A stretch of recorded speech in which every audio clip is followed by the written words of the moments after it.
Halo, salam sehat dan salam sejahtera buat seluruh saudara-saudaraku dari Aceh. Pada video kali ini tuh saya akan bicara soal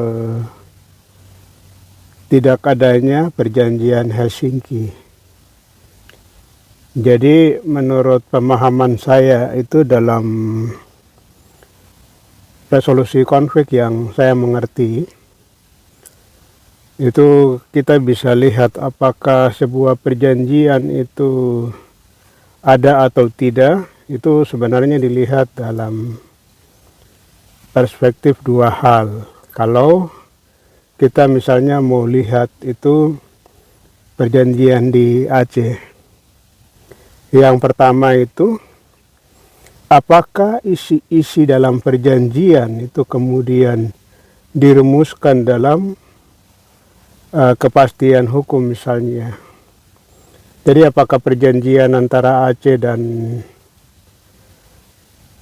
dan kemudian Indonesia itu bicara tentang berbagai macam masalah yang ada di Aceh kemudian dirumuskan di dalam undang-undang yang bersifat khusus atau tidak. Jadi kalau itu dia tidak ada, berarti sebenarnya itu perjanjian itu sesungguhnya tidak ada.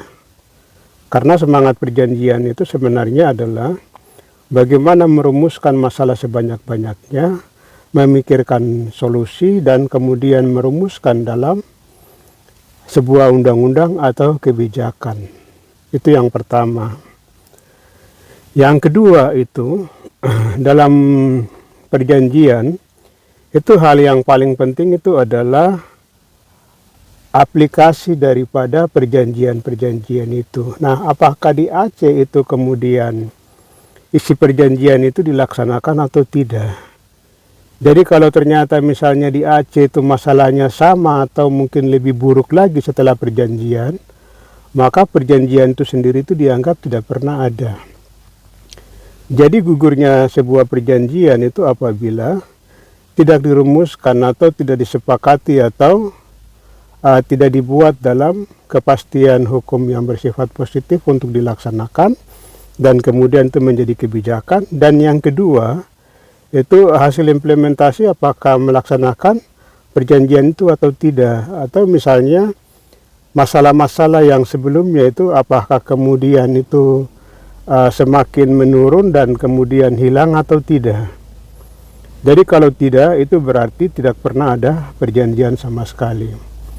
Artinya yang saya mau bilang dari dinamika atau dari baik itu konsep berpikir tentang perjanjian maupun bagaimana dirumuskan dalam satu produk hukum, bagaimana kemudian itu lahir melalui kebijakan, dan yang berikut itu sampai di aplikasi real itu kalau tidak berkesesuaian semua dan tidak ada semua sekali, itu berarti barang itu dianggap tidak ada sama sekali. Artinya juga bahwa selama ini itu masyarakat Aceh ditipu oleh negara Indonesia. Ditipu oleh negara Indonesia, jadi seakan-akan perjanjian itu pernah ada, padahal tidak ada perjanjian.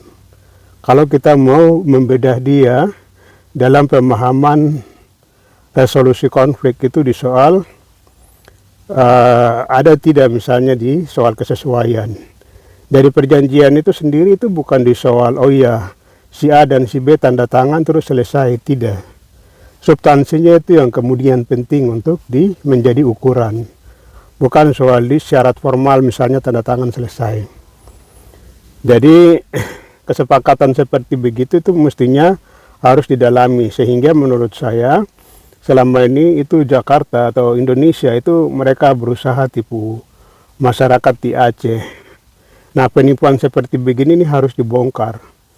Artinya bahwa kalau mereka sudah tipu seperti begitu itu sampai kapanpun sangat susah untuk dipercaya, sehingga penting sekali itu kaum terpelajar seluruh yang baik gabung di pemerintahan atau segala macam itu harus berpikir tentang bagaimana membangkitkan konsolidasi bersama untuk perjuangan. Jadi kalau misalnya mereka bicara tentang itu kan ada partai lokal atau misalnya ada bendera lokal, itu hanya sarana. dia bukan substansi penyelesaian masalah. Atau misalnya ada yang bilang misalnya syariah itu soal keimanan. Sementara itu kita harus bicara soal masalah-masalah konkret. Apa masalah konkret? Misalnya tanah adat Aceh dirampas, masyarakat Aceh mengalami marginalisasi, kekerasan negara itu turut serta misalnya membuat orang Aceh semakin marginal, semakin punah, dan semakin hilang dari tanah adatnya. Atau misalnya sumber-sumber kehidupan masyarakat Aceh itu kemudian dirampok, dijerah, dan segala macam misalnya. Ini hal-hal yang penting sekali.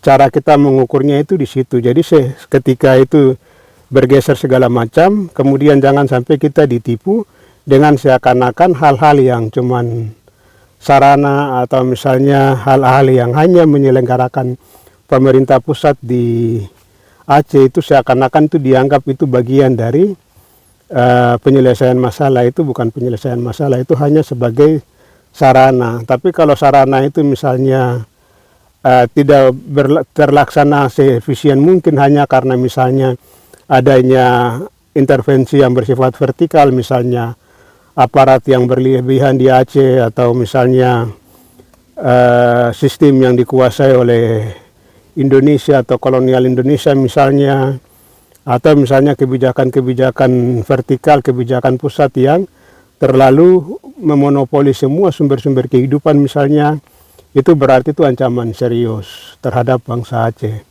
Bagian ini penting untuk kita dalamin, tapi intinya saya mau bilang bahwa dengan 2 poin yang tadi itu tidak terlaksana, sebenarnya itu sudah dari dulu itu tidak ada perjanjian di Aceh. Perjanjian itu gugur dengan sendirinya karena tidak terpenuhi 2 hal yang tadi. Demikian, salam sehat, terus berjuang untuk saudara-saudaraku di Aceh. Aceh merdeka, Papua merdeka, Maluku merdeka. Tuhan berkati.